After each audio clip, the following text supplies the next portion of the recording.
Dear students, in today's lecture, we are going to discuss UN and climate change. Dear students, as you will know, that today the need for the protection of environment has become one of the core objectives of international community because there is deterioration of environment due to various reasons. This deterioration of environment is commonly known as climate change.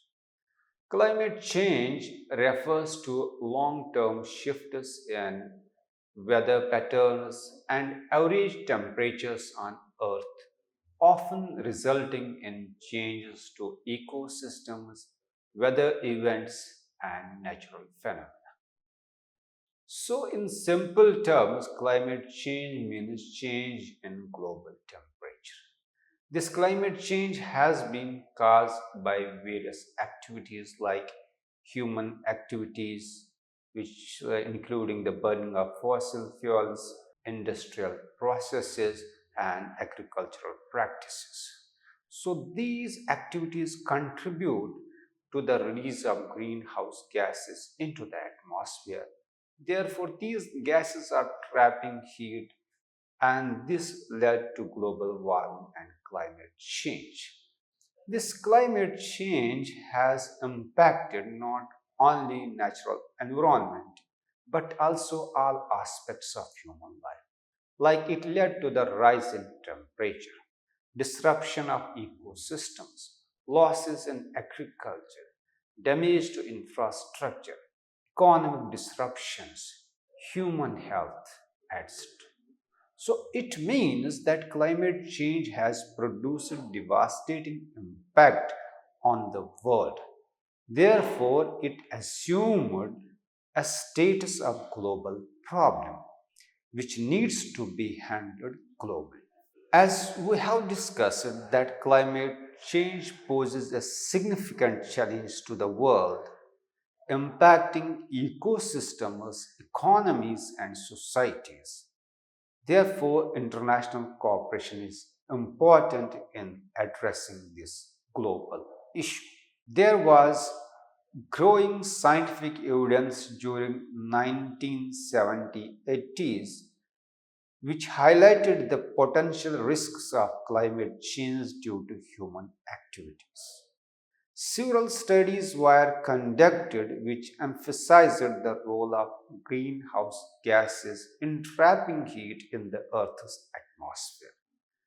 It was in this background that United Nations started playing a crucial role in addressing this global challenge, that is the climate change. In response to increasing concerns, the International Panel on Climate Change was established by the United Nations.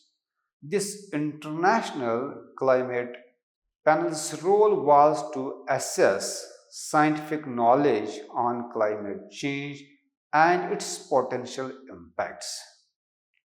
However, the first major effort made by the United Nations in order to contain the climate change is the adoption of the UN Framework Convention on Climate Change. This convention was adopted in 1992. It is the first international treaty aimed at addressing climate change. This treaty provides a framework for intergovernmental efforts to combat climate change and its impacts. The ultimate objective of this UN convention The ultimate objective of this UN convention was to stabilize greenhouse gas concentrations in the atmosphere at a level that prevents dangerous human interference with the climate change. Now, we are going to discuss the key elements of this UN Convention on Climate Change. First element was mitigation. Mitigation means encouraging countries to reduce greenhouse gas emissions through policies and measures. Second key element was adaptation, means to provide assistance to the vulnerable communities in adapting to the impacts of climate change, such as rising sea levels and extreme weather events. Technology transfer, facilitating the transfer of environmentally sound technologies to developing countries to support their climate actions. It also included the provision for financial support, means mobilizing financial resources to assist developing countries in their climate efforts, including through the Green Climate Fund. The supreme decision making body of this UN Convention on Climate Change is Conference of the Parties. This COP brings together representatives from governments, international organizations, NGOs, and other stakeholders to negotiate to adopt decisions on climate change. This body's meetings held annually provide opportunities for countries to review progress, set targets, and enhance cooperation on climate change. Another milestone which was undertaken by the UN to contain climate change was the Kyoto Protocol was a milestone agreement under the United Nations framework on climate change.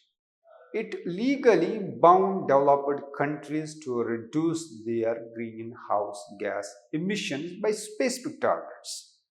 The protocol emphasized the principle of common but differentiated responsibilities. Therefore, it recognized the historical responsibility of developed nations for climate change. Following the Kyoto Protocol, international negotiations continued to address climate change. Conferences such as Conference of the Parties became crucial venues for discussing and advancing global climate action.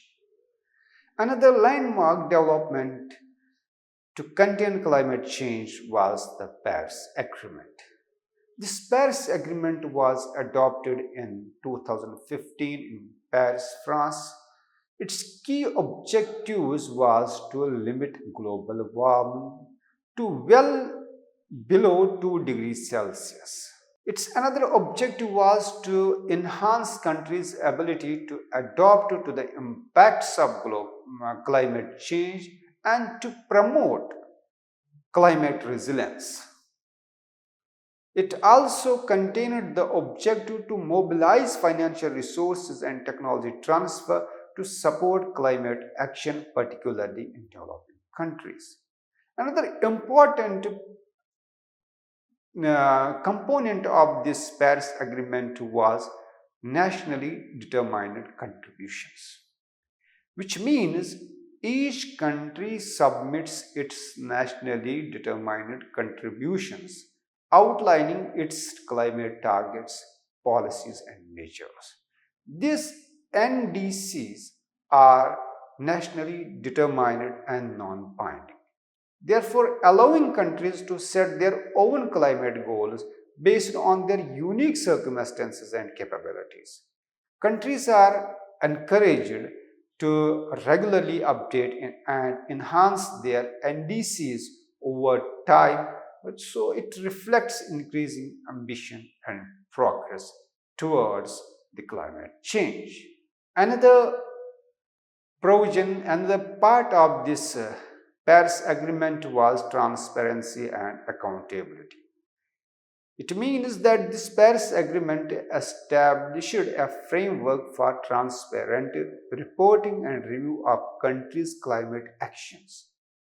It requires countries to regularly report on their emissions and progress towards their NDCs. It also facilitates a global stock take every 5 years to assess collective progress towards the agreement's goals and inform future actions.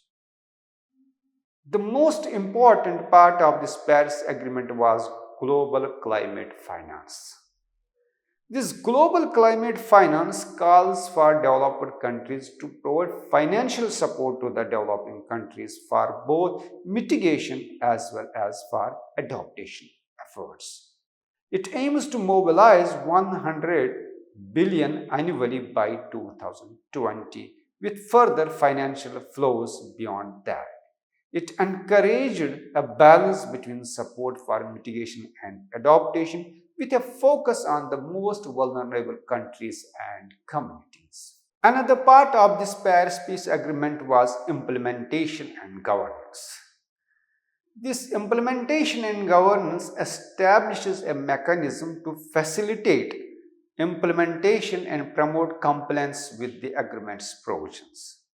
It sets up the conference of the parties serving as the meeting of the parties to the Paris Agreement to oversee its implementation and further negotiation. Dear students, the Paris Agreement is hailed as a historic achievement in international climate diplomacy, signaling global consensus and commitment to address climate change. But challenges remain in scaling up ambition to meet the agreement's temperature goals, closing the emissions gap, and ensuring adequate support for adaptation and resilience building efforts. So we can say Paris Agreement represents a critical milestone in the global fight against climate change. It provides a framework for collective action and cooperation. Dear students, now we are going to discuss the key UN bodies and mechanisms for climate change. The UN has several bodies, several mechanisms which deal with the climate change. The first one is Intergovernmental Panel on Climate Change. It was established in 1988 by the UN Environment Programme and the World Meteorological Organization. It comprises thousands of scientists and experts from around the world who provide comprehensive assessments of the scientific basis of climate change, its impacts and potential adaptation and mitigation options. Reports produced by this panel inform policymakers and public, serving as authoritative source of climate science. Another body is United Nations Framework Convention on Climate Change. This convention was adopted in 1992 at the Rio Earth Summit. Its aim is to stabilize greenhouse concentrations in the atmosphere to prevent dangerous anthropogenic interference with the climate system. It sets out general principles and goals for international cooperation on climate change. It also establishes the Conference of the Parties as the decision making body responsible for reviewing progress and adopting decisions on climate change. Another important body is Conference of the Parties. It is the supreme decision making body of the UN framework on climate change. It meets annually to assess progress, negotiate agreements, and make decisions on climate related issues.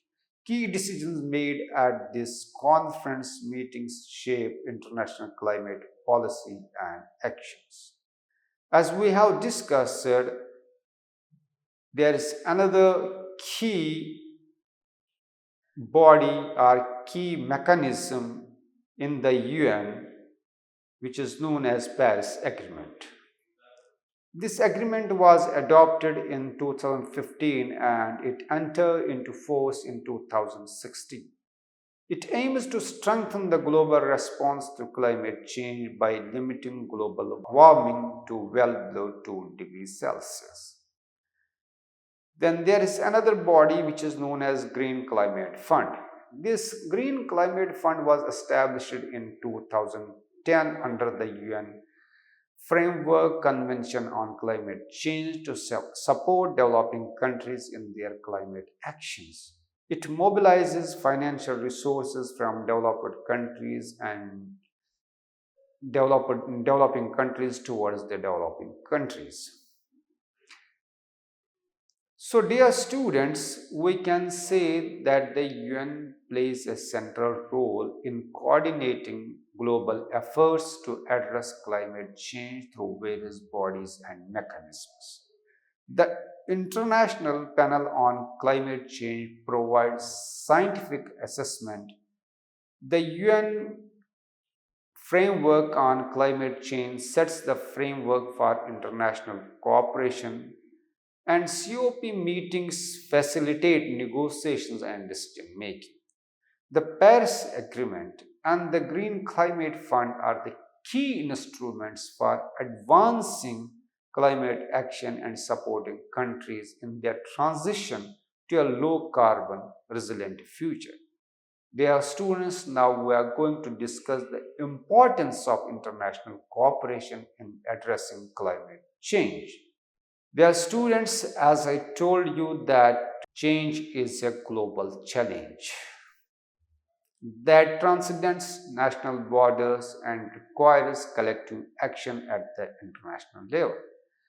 Therefore, international cooperation is very essential for effectively addressing climate change due to its interconnected nature and far-reaching impacts.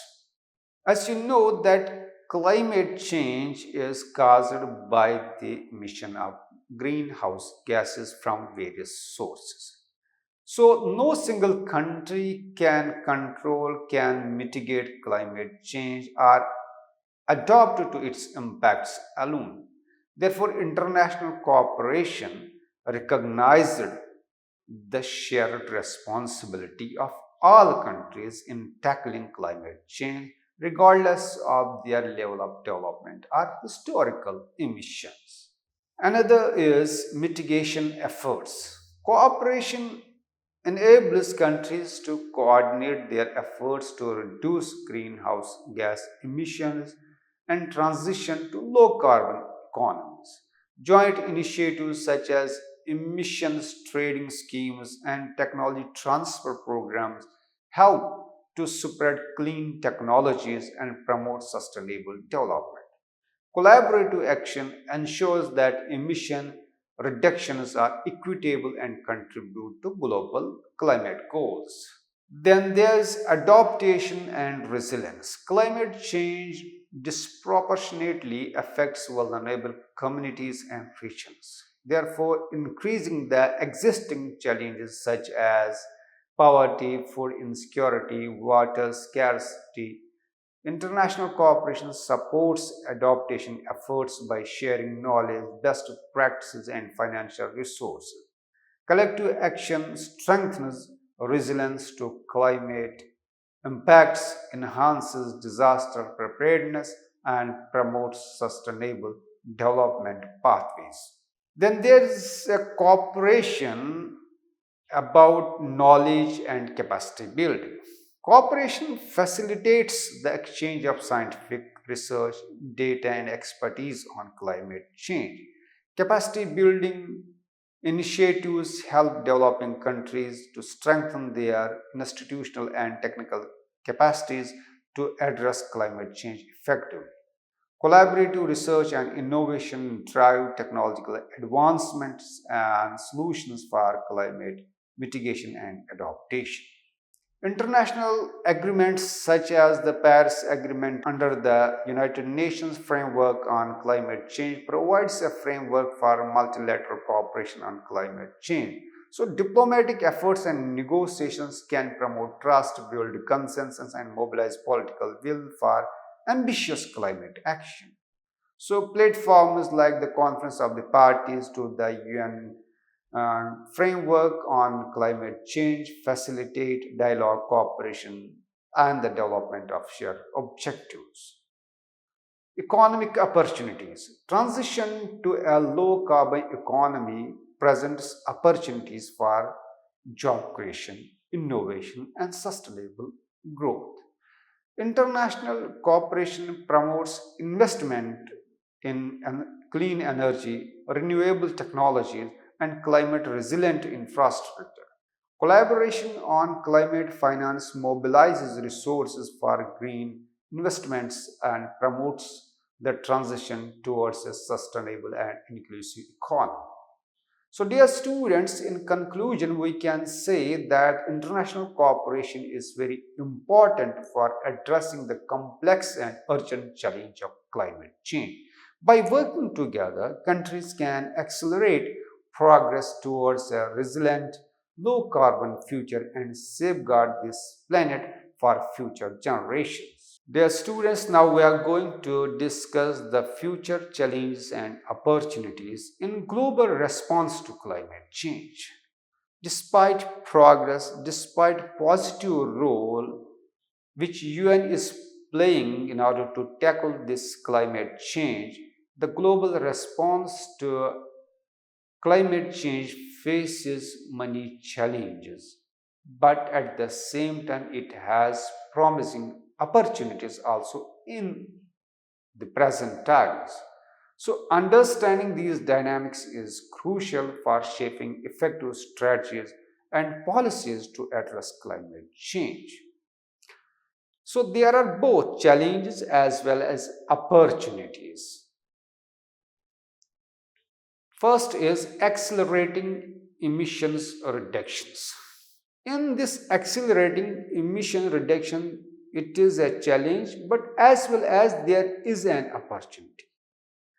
Like how it is challenge, like meeting the ambitious targets set in international agreements such as the Paris Agreement, it requires significant acceleration of emissions reduction.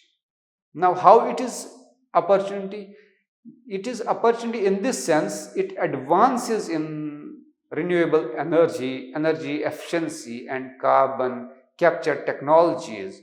So, these are offering pathways for decarbonizing key sectors such as energy, transportation, and industry. For example, rapid adoption of electric vehicles, expansion of renewable energy infrastructure, and implementation of carbon pricing mechanisms. So these can drive emission reductions. Then there is adaptation and resilience. Climate impacts are intensifying, posing increasing risks to communities, ecosystems, and economies worldwide. But investing in climate resilience measures such as nature based solutions, resilient infrastructure, and early warning systems can enhance adaptive capacity and reduce vulnerability. For example, building coastal defenses to protect against sea level rise, restoring mangrove forests to buffer against storm surges, and implementing drought resistant agricultural practices strengthen resilience to climate related hazards. Then there is addressing climate injustice. So, this addressing climate injustice is challenge as well as it provides an opportunity. Now we are going to see how it is challenge. Climate challenge, climate change disproportionately affects marginalized and vulnerable communities, leading to inequalities and injustice. It is opportunity in this sense, it is prioritizing climate justice and equity in decision making processes, which can ensure that the benefits and burdens of climate action are distributed fairly. For example, supporting indigenous land rights, empowering frontline communities, and integrating social equity considerations into climate policies. So, these can promote inclusive and sustainable development.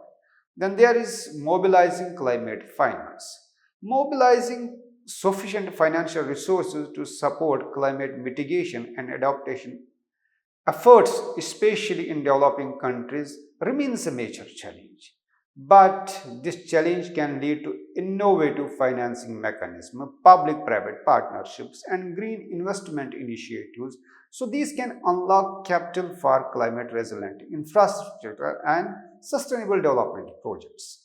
For example, green bonds, climate funds such as Green Climate Fund and initiatives like the Global Commission on Adaptation mobilize investments for climate action and resilience building projects. Then there is promoting global cooperation. Addressing climate change requires collective action and cooperation among nations. Yet geopolitical tensions and different interests pose as a challenge for this global cooperation. But there is at the same time opportunity. This global cooperation can strengthen diplomatic efforts. It can promote multilateralism and promote dialogue and trust building. So these can overcome political obstacles and promote shared objectives. For example, international initiatives such as United Nations Framework Convention on Climate Change and the G20 Climate and the Energy Action Plan provide platforms for diplomatic engagements and cooperation on climate issues. Seizing economic opportunities. Transitioning to a low carbon economy requires significant investments and structural change, which may pose challenge to certain industries and regions. But embracing the green economy, investing in green technology, and promoting sustainable development can drive economic growth, job creation, and innovation. For example, developing renewable energy industries, transitioning to circular economy models, and investing in climate smart agriculture can unlock economic opportunities while reducing environmental impact. So, dear student, addressing the future challenges and seizing opportunities in the global response to climate change requires bold and coordinated action at all levels of society.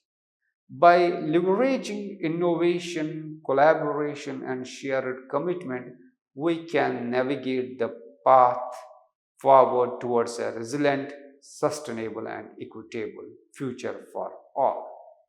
So, dear students, in today's lecture, we have seen that the United Nations plays a central role in coordinating global efforts to address climate change through various bodies and mechanisms. From the establishment of the Intergovernmental Panel on Climate Change to the adoption of key treaties like UN Framework Convention on Climate Change and the Paris Agreement, the UN has been instrumental in shaping international climate policy.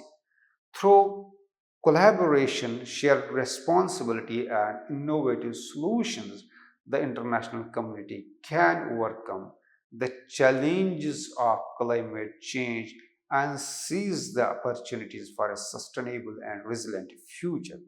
It is imperative that we continue to work together towards achieving our common goal of safeguarding the planet for current and future generations. Thank you.